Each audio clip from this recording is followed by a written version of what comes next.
கஞ்சி காய்ச்சி வச்சேன். ஒரே அசதி, எனக்கே தெரியல. நான் வீட்டுக்குள்ளாரையே படுத்து தூங்கிட்டேன்.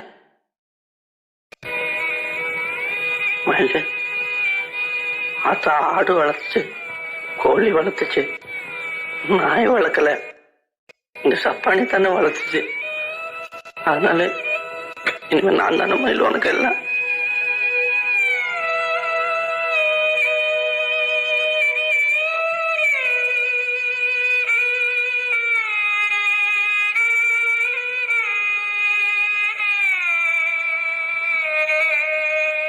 நான் ஒரு படிச்ச டாக்டர், என்ன கட்டிக்க போறோம்.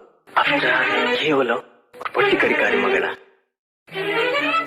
மயில் அதான் ஆடு வளர்த்துச்சு, கோழி வளர்த்துச்சு, நாய் வளர்க்கல, இந்த சப்பானி தானே வளர்த்துச்சு.